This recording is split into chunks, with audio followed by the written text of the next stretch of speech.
Thank you, Mr. Nunes. Ambassador, welcome. Thank you for your service. 33 years, an extraordinary career. It really has been a remarkable tenure for you at the State Department. Also, I'd like to thank you for participating here today. This is a crazy environment. This hearing room is turned into a television studio. Before today, you spent on the Friday the 11th, you were with us for early in the morning until I believe it was 8 o'clock at night. People missed trains back to New York, and it was a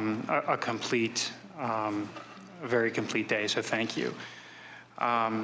You were serving a 3-year assignment in the Ukraine, is that correct? Yes. And it began in 2016 and was scheduled to end in 2019? Yes, that's correct. And nobody disputes that it's up to the president to decide who his envoys are to post around the world, correct? I stated that clearly in my statement. And you returned from the Ukraine on May 20th, 2019? That's correct. And your return coincided with the inauguration of President Zelensky? Yes. And you remain employed by the State Department? I do. And after you returned to Washington, the Deputy Secretary, John Sullivan, asked you what you wanted to do next. Is that correct? Yes, that's correct. And then you met with the Director General, Ambassador Perez? Yes, that's correct. To identify a meaningful new assignment? Yes. And you now serve at Georgetown University as a fellow? That's true. And this is a rewarding position for you? I'm very grateful to be in that position after what happened. Today is the second big hearing for the Democrats' impeachment initiative. But we don't understand, or we do understand that you don't have a lot of facts and information relating to the part of this that we're investigating. And those are the events from May 20th up until September 11th, the release of the security assistance funds. Is that correct? Mm-hmm. Yes, that's correct. So you were not part of the delegation to the inauguration. That was the day you returned. You were not part of the Oval Office meeting May 23rd, correct? Yes, that's correct. And you were not part of the decision-making relating to whether there would be a White House meeting with President Zelensky? That's correct. And you were not a part of any decision-making in the lead-up to the July 25th call? That's correct. And you first learned about the call on September 25th, is that correct? Well, I heard about the call, as I indicated in the first deposition, from Deputy Assistant Secretary George Kent. And what did he tell you about the call? Well, as it turns out, it wasn't correct, but what I recall is that he said that President Trump had asked President Zelensky whether he could, help him out, and which I understood to be these investigations, and that President Zelensky had said that he is putting in a new prosecutor general, and that he doesn't control. I mean, this is approximately what he said. That person is an independent individual. Okay, and you learned about that before the call was made public? That's correct.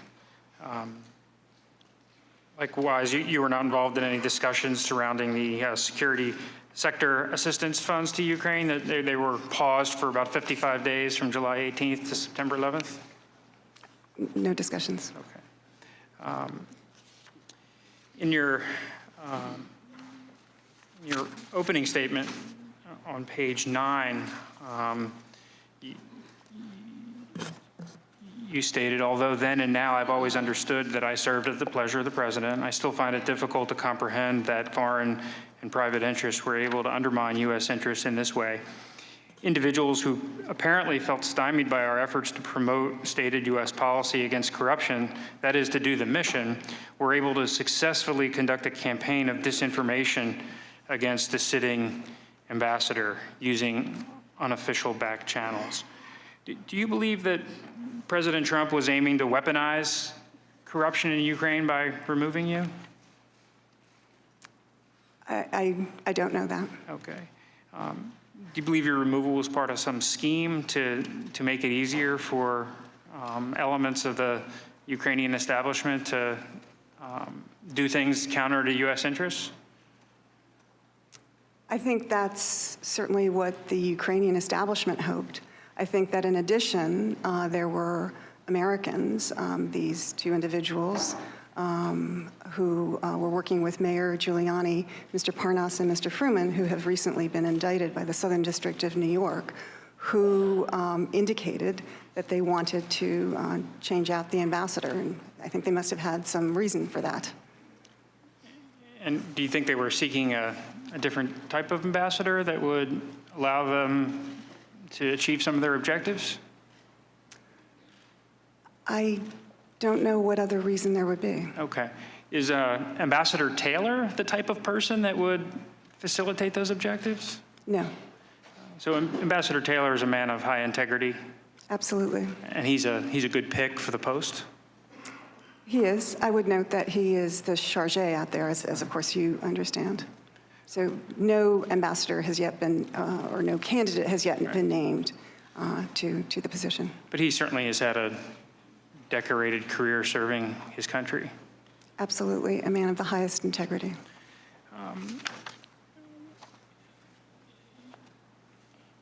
You testified about when you first learned that Mayor Giuliani and some of his associates were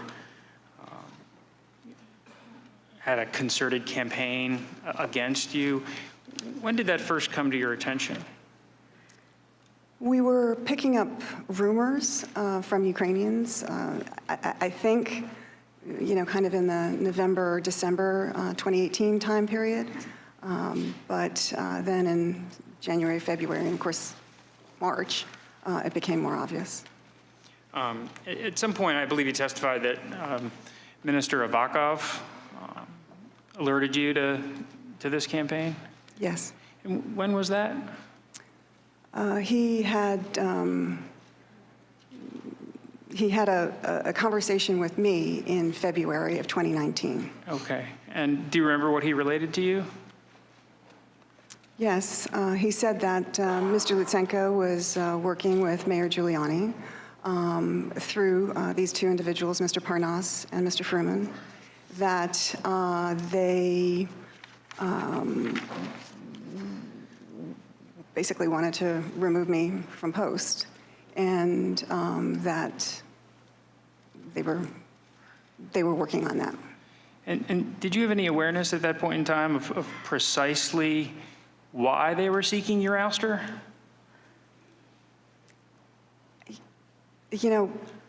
I didn't. I didn't understand that at all because I had never met Mr. Parnas and Mr. Fruman.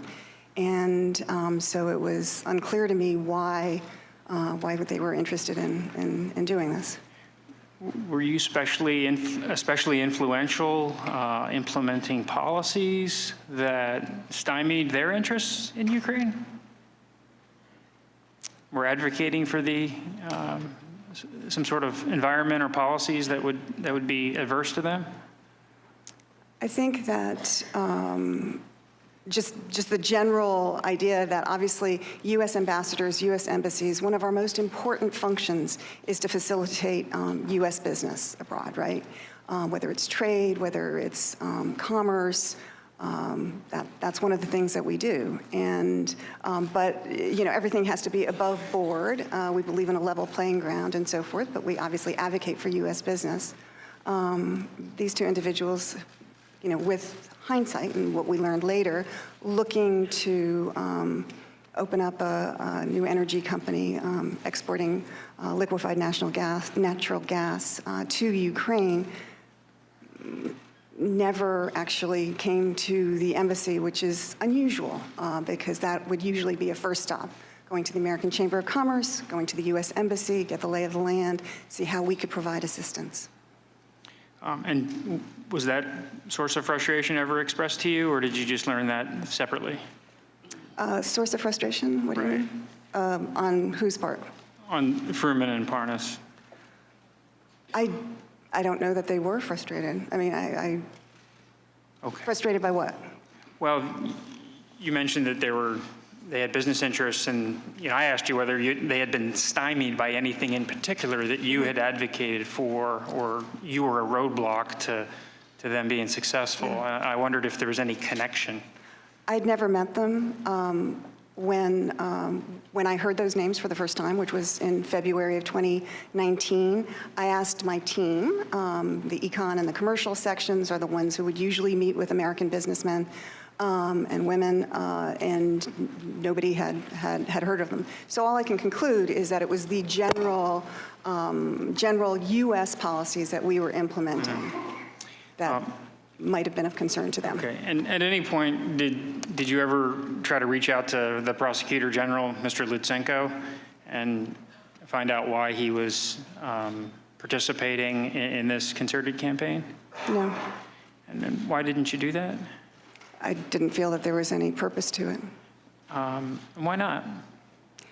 He is, he clearly had, I would say, an animus for doing this, and he was working with Americans. So I reached out to the American side, in this case, the State Department, to try and find out what was going on. When did you first realize that your relationship with Lutsenko had reached a adversarial point? Probably around that time, maybe a little bit earlier. And this is March? Yeah, and what I would say, adversarial, that's a really strong word. We at the U.S. Embassy are visiting key people from the State Department and other agencies. We were pushing the Ukrainians, including Mr. Lutsenko, to do what they said that they were going to do when Mr. Lutsenko entered office, that he was going to clean up the PGO and make reforms, that he was going to bring justice to the what they call the Heavenly Hundred, the people who died on the Maidan in 2014, the Revolution of Dignity, and he was going to prosecute cases to repatriate the approximately $40 billion it's believed that former President Yanukovych and his cronies fled the country with. And he didn't do any of that. And we, kept on trying to encourage him to do the right thing. That's what the Ukrainian people wanted him to do, and we thought it was a good plan and that he should do it. And then you mentioned you contacted the State Department in late March. Was that Under Secretary Hale? So contacted about what? About the concerns you had about the campaign against you? I contacted the State Department much earlier than that. I mean, it was an ongoing sort of discussion, makes it sound very formal. We have many ways of going back and forth with Washington. So, on phone calls or DVCs, we would have this discussion. When did you realize this? And if I could just amplify my answer, we had the discussion because we were concerned that Ukrainian policymakers, Ukrainian leaders were hearing that, I was going to be leaving, that, there was maybe somebody else waiting in the wings, et cetera. And that undermined not only my position, but our U.S. position. The Ukrainians didn't know what to think. And we need to be out there all the time, firing on all cylinders to promote our national security interests. So it was a concern. And when did you realize this concerted campaign against you was a real threat? A threat in... A threat to your ability to do the job in Kyiv? Well, I would say that when you go into a meeting with somebody and they ask, are you going to be leaving, that is concerning. So that probably, I don't know exactly when that started happening, but in that time frame. And did you undertake any efforts to to push back on this narrative, either inside the State Department or publicly? Well, certainly with the Ukrainians, I said, there's nothing to this. This is, a distraction, and we are focused on the job. Our policy remains the same. Yes, we had discussions in the State Department about this. In hindsight, do you think you did enough inside the State Department to alert them to this this mounting campaign against you? I did what I could. And what was that? Reached out to the European Bureau. I think you've also heard that Dr. Fiona Hill was aware of this as well, so the NSC, and they had other discussions with more senior people. Okay. And did you get any feedback from your chain of command? I mean, did you engage Ambassador Rieker, Yes. Under Secretary Hale? Yes. And yes. did you develop sort of a game plan to push back against these allegations? So, I mean, there are different timeframes here that we're talking about. So, fast forwarding to March, I did, when Undersecretary Hale asked whether I would consider extending, I did raise, because I wasn't sure that he was aware of it. I wanted to make sure that he knew that Mayor Giuliani had been out there saying things about me, untrue things, and I wanted him to be aware of that. And he said, he understood. He still was hoping that I could extend for another year. So that was early March, and then fast forward to late March, and the discussions about this issue continued. But obviously, once it became a public political story here in the United States, the tenor of everything changed, because I think that the State Department felt that it wasn't manageable anymore, and that the more prudent thing would be for me to come back in July. Do you think there was anything you could have done differently to get ahead of the story and to lobby the Secretary and his counselor, Mr. Breckbuell, that there was a concerted campaign against you, that you didn't believe the allegations lodged were accurate and you needed their assistance? I think that, sure, maybe I could have done that, but I think they were aware. And as I subsequently learned from Deputy Secretary Sullivan, the Secretary of State had been well aware of this since the summer of 2018. The corruption's endemic in the country of Ukraine, right? I would say that corruption is a serious issue everywhere in the former Soviet Union. It's a post-Soviet legacy, and we talk about it a lot in Ukraine because there's actually an opportunity to do something, to actually help the Ukrainians tackle the issue. They want to tackle the issue. In other countries, like Russia, you can't even talk about it. So I think it's a post-Soviet legacy, and it's important to deal with it. And that you testified rampant corruption has long permeated Ukraine's political and economic systems? Yes, that's a fair statement. And it's your belief that it should be the U.S. foreign policy to help Ukraine curb its corruption problem? Yes, because it's good for the Ukrainians, but it's also in our interests. And anti-corruption efforts, you mentioned, serve a national security purpose? I believe that to be true. Are oligarchs a big part of the problem in Ukraine? Probably, because so much wealth is concentrated in the hands of a very, very few, 6 or 7 individuals, and they also have political power and control the media. And a lot of their power has been acquired through what we here in the U.S. would consider improper ways? Yeah, I think that's a fair comment. The head of Burisma, Mr. Sochevsky, you familiar with him? I don't know him, but I know who you're talking about. George Kent testified a couple days ago that he was investigating for stealing millions and millions of dollars, some of which had been supplied by the U.S., Great Britain, subject to an investigation, trying to get the money back. That was a big part of Mr. Kent's initiatives when he was there. that a bribe was paid to the prosecutors, and Zlochevsky was let off the hook. This was in 2014. Is this something that you're familiar with? I've heard about it. This was before my arrival.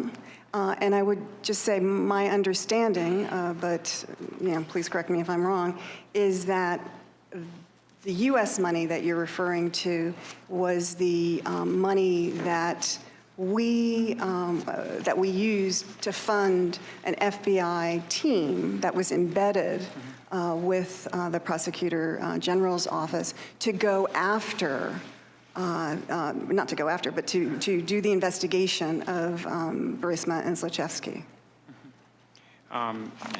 Mr. Kent testified that this bribe was paid, the prosecution went away, and essentially nothing has been further done with regards to Burisma. Is during your tenure in Ukraine, has there ever been any focus on re-examining allegations, whether it's of Burisma or other powerful interests like Zlochevsky, re-examining it? Is that on the part of the Ukrainian government? Is that what you're talking about? Trying to lean on the various prosecutors general to clean up the oligarchical system?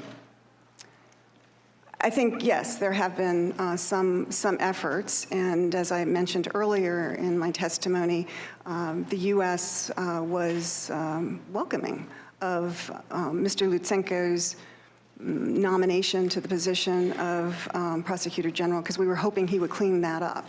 That, in fact, is not what happened. And because, it's kind of hard to explain to a U.S. audience, but in Ukraine, in the former Soviet Union more broadly, including in Russia, the justice system, whether it's cops on the beat, whether it's investigators, whether it is prosecutors, whether it is judges, are used as a tool of the political system to be used against your political adversaries. And so I think that, going back to your question about Burisma and Zlochevsky, my understanding, this was, as I told you earlier in the previous deposition, this did not loom large when I arrived. I arrived in 2016, August 2016. But over time, my understanding was that the case was basically sort of on a pause, that it wasn't an active case, but it also was not fully closed. And that is a way, as I mentioned before, for those in power to keep a little hook in to Burisma and Mr. Zlochevsky. And right around the time the bribe was paid, Burisma undertook an effort to spruce up their board, and they added, I believe, the president of Poland and some other luminaries. Are you familiar with that? Yeah, I don't exactly know what the timing of all this was. Okay. But yes, I mean, to the elements. And, one of the folks they added to the board was the vice president's son, Hunter Biden, which, raises questions. Is he a genius on the corporate governance front? Is he a genius with the Ukrainian oligarchical systems and cleaning that up, or was he just added to the board because he's the vice president's son? Was that ever, a concern, or at least the perception of that concern addressed? As I said, I arrived in August of 2016, several months before the elections and several months before President Trump took office. And it was not a focus of what I was doing in that 6-month period. Okay. Was the issue ever raised at all? Not. He was still on the board, I think, at the time. Yeah, my understanding from newspaper accounts is that he just recently left in 2019. I never met him, never talked to him. And I'm sorry, what was your question? He was still on the board when you arrived at Post, and was just wondering if at least the perception problem was brought to your attention as the ambassador. I was aware of it because, as I told you before, in the deposition, there had been in terms of the preparation for my Senate confirmation hearings for Ukraine, there was a question about that and a select answer. So I was aware of it. Okay. Yes. In your deposition, you acknowledged that the president has longstanding concerns about corruption in Ukraine. Is that true? That's what he says. Well, going back to, there was a meeting with President Poroshenko in September of 2017 in the Oval Office, and I believe you testified that, he expressed his concerns then. Yeah, he said that a friend of his had told him that Ukraine was the most corrupt country in the world. Okay.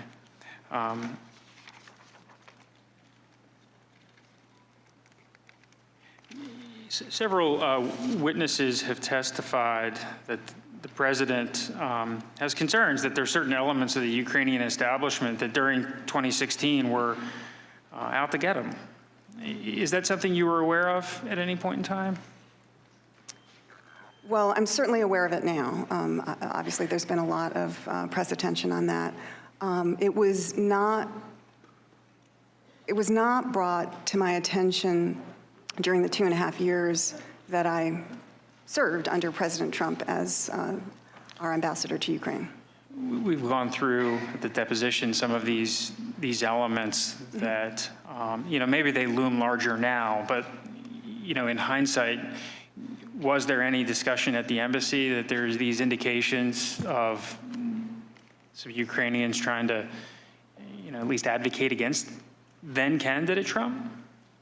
Actually, there weren't. I mean, we didn't really see it that way.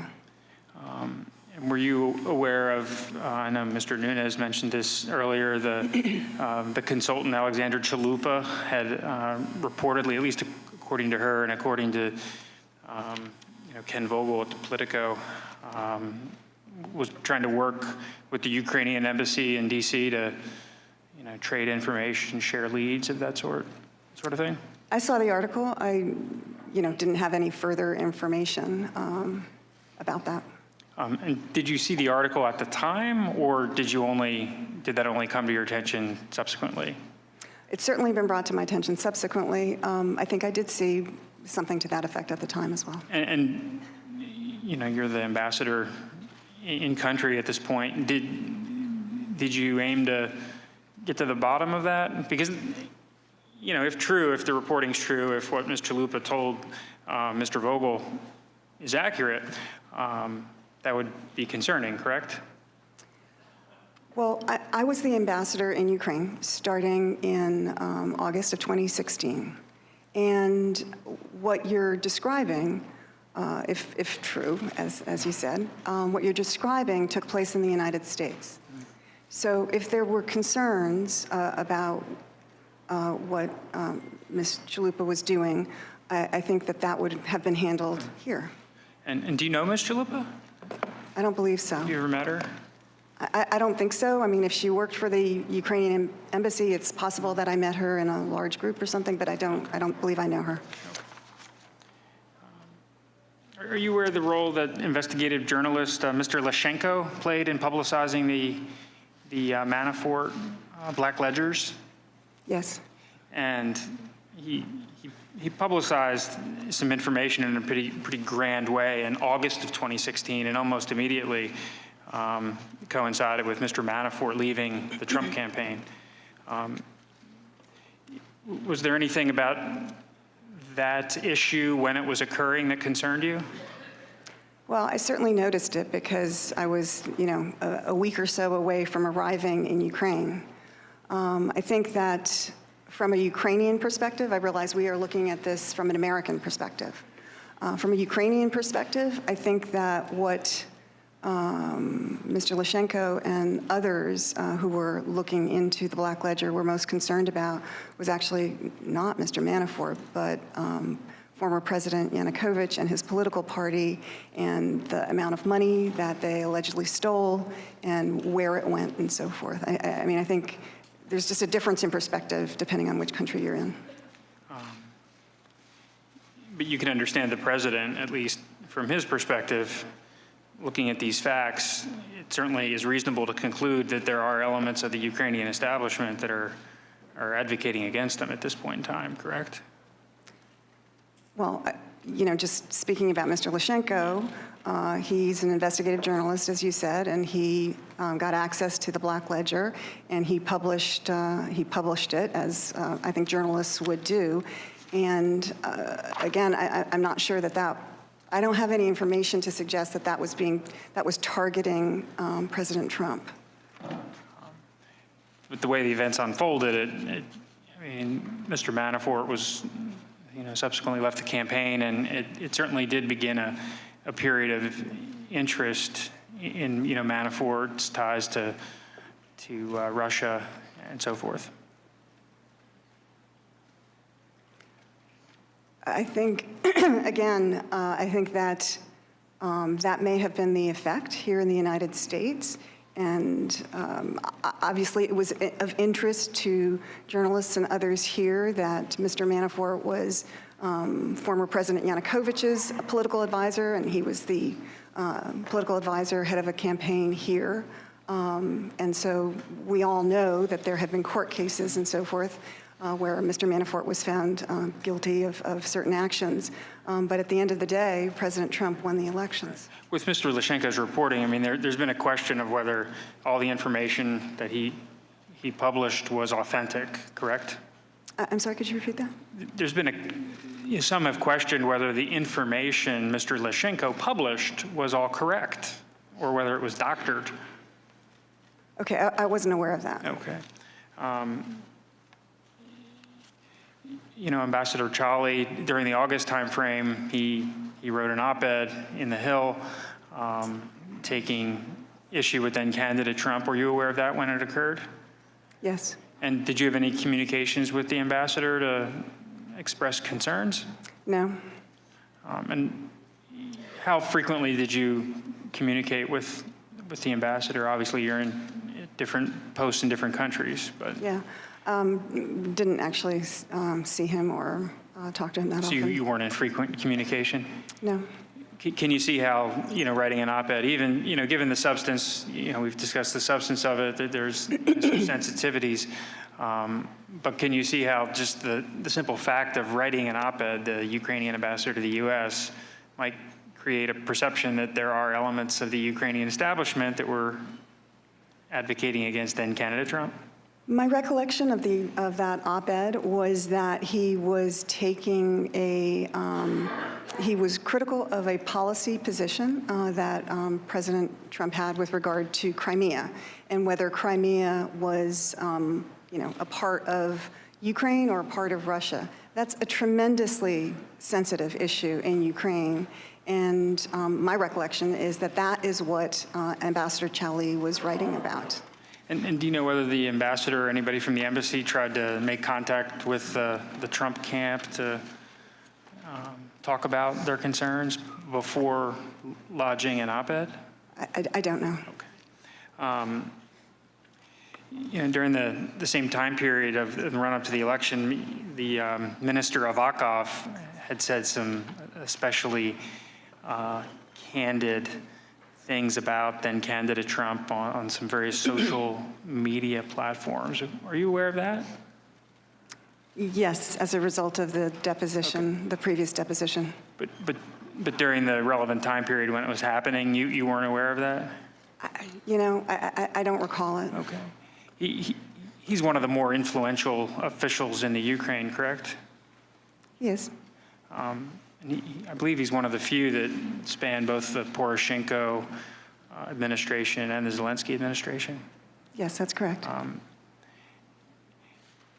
Looking back on his comments in hindsight, do you see how that might create a perception that a very influential Ukrainian was advocating against then-candidate Trump? That he was doing what? I'm sorry? Just advocating. He was out to get him. He said some real nasty things. Well, sometimes that happens on social media.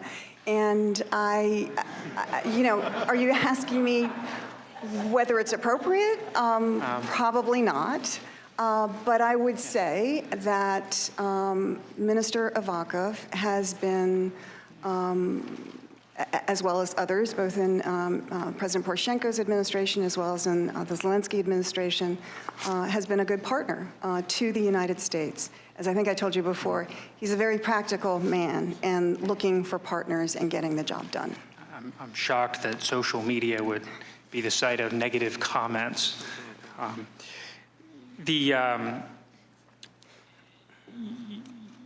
You certainly can understand that the president, aware of Minister Avakov's statements, aware of what Mr. Leshchenko was up to, what Ambassador Charlie was up to, and these other elements that we've discussed, that there certainly forms a reasonable basis to wonder whether there are influential elements of the Ukrainian establishment that were out to get the president. Again, I can't speak for what President Trump thought or what others thought. I would just say that those elements that you've recited don't seem to me to be the Ukrainian, kind of a plan or a plot of the Ukrainian government to work against President Trump or anyone else. They're isolated incidents. Mm-hmm. We all know, I'm coming to find out myself, that public life can be, people are critical. And that does not mean that someone is, or a government is undermining either a campaign or interfering in elections. And I would just remind again that our own U.S. intelligence community has conclusively determined that those who interfered in the election were in Russia. You would turn our attention to Ambassador Volker. He's been a friend and colleague of yours for many years. Is that correct? Yes, that's true. And I believe you testified he's a man of honor. I believe that to be true. And a brilliant diplomat. Yes. And you have no reason to think that he would be undertaking any initiative that was counter to U.S. interests? I think that he tried to do what he thought was right.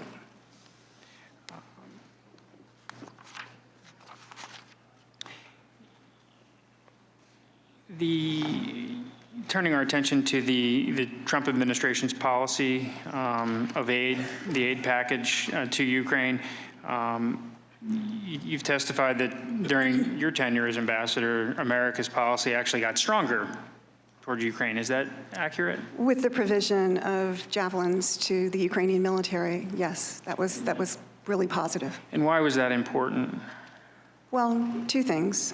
They are obviously tank busters, and so if the war with Russia all of a sudden accelerated in some way and tanks come over the horizon, javelins are a very serious weapon to deal with that. That's number one.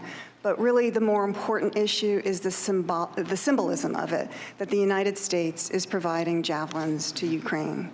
That makes Ukraine's adversaries think twice. And the provision of javelins to Ukraine was blocked during the previous administration. Is that correct? I think they made a determination. I was not a part of those discussions, but obviously they had not yet made a determination about whether to provide javelins. But do you have any understanding of what the interagency consensus was with regard to javelins during the previous administration? I think that most in the interagency wanted to provide javelins to Ukraine. And so in the new administration under President Trump, the ability to afford Ukraine this weaponry is a significant advantage, significant step forward? We thought it was important. And has it played out that way? Well, it has, because it's a symbol of our strong support for Ukraine. But when then, this year there are questions as to whether or not our security assistance is going to go through, that kind of undermines that strong message of support.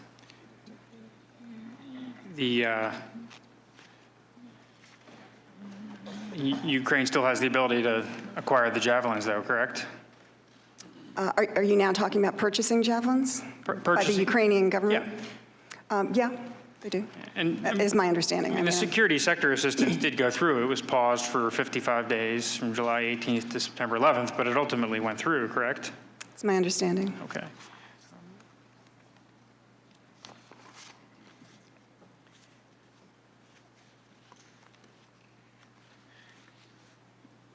You testified during your deposition that you were proud of the efforts of the United States during your tenure to,